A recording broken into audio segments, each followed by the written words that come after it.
Hi everyone, Comic Reviewer here, this time reviewing on the first volume of Marvel Action Spider-Man. Now, as you know, back in November 2018, Marvel Action Spider-Man was the first run. I know the recent one that I did cover was meant to be an entirely different continuity that felt like a better version of Marvel Spider-Man. Here, it's kind of established that Miles as well as Gwen Stacy have spider powers, which I'm not fussed about, as this kind of establishes in the first volume that Peter's been longer as Spider-Man, and I know this series ran for 12 or 13 issues, so let's get on the story.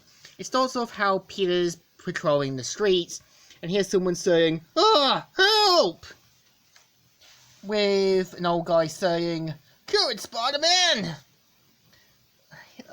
Here, boy, hold still, Spidey's got you," and traps it in the bin with the old guy sort of yelling at him. We see how Peter wakes up, finds out he's going to be late, and quickly heads to his interview place for doing journalism. And we kind of see how Robbie Robinson acts a bit like a jerk to him, and puts him in line with Gwen Stacy and Miles Morales, and even talks about the person who does the best interview gets to interview Tony Stark. And of course, we kind of see how they have to do an interview with some of their, their teammates, and we see Peter saying, "So, I guess that's just since she looks busy. Yeah, I guess so. I'm Miles Morales. Peter Parker, or Pete. Peter or Pete, either is cool." So they kind of begin trying to do small talk in that. And we kind of see how Robinson tries to get Gwen Stacy to pay attention, and Peter looking at one of his pictures and trying to figure out how he's going to kind of get this to work. So of course we see how Betty has to kind of leave due to people seeing something that's going on. And we kind of see how Peter says, "So, I guess we just email some questions if fair enough? No idea. It's weird how she split without teaching us anything. Right, something big must be happening." And of course we see how there's giant mutant lizard-like dogs, and we kind of see how Peter has to kind of get Miles and Gwen back inside, but has to kind of do it himself as Spider-Man to sort of handle the problem. And we see Peter going, "Here, doggy, doggy, doggy, somebody needs obedience lessons," and has to deal with the mutant dogs, tries to web them.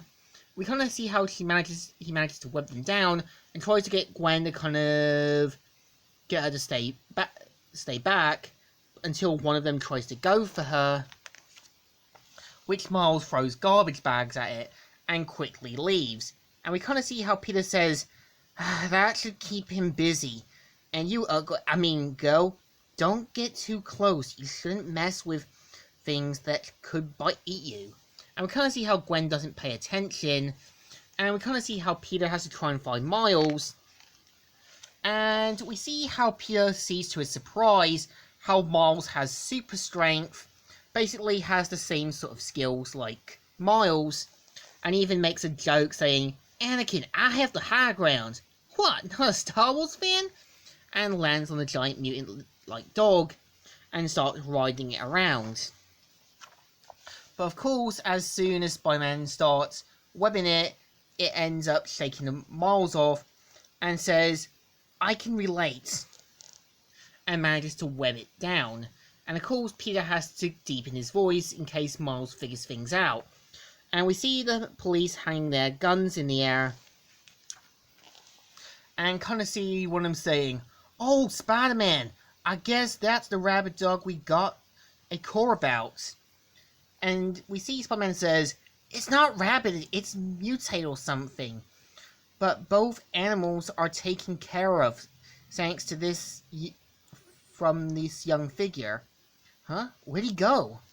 And of course, we kind of see how Gwen tries to do an interview with Spider-Man, and we kind of see how Peter sees that the mutant dogs are being taken by animal control. And of course, we kind of see how Peter's busted that Gwen got the story, and how he's now has to strengthen up his game. Until we see how Peter questions how Miles has all these abilities, until he sees probably the spider that got him the powers. And this is the story. So, in my opinion, this issue is not great, but it's kind of alright. Like I said, it's established in the first volume of the series that Peter's been Spider-Man a bit more longer, but I think adding in Miles and Gwen does feel a little rushed, because this is a problem I had a bit with Marvel Spider-Man, as it rushed in Gwen Stacy, also Miles Morales and Arya being Web Warriors, and should have had more time with Peter Parker being Spider-Man. And I think Spectacular Spider-Man did it better, because it had more time of a build-up with Peter Parker being Spider-Man, and had more time to get to know him. So I think this issue deserves a thumbs in the middle. Kind of alright, but kind of okay. So, Comic Reviewer here, signing out.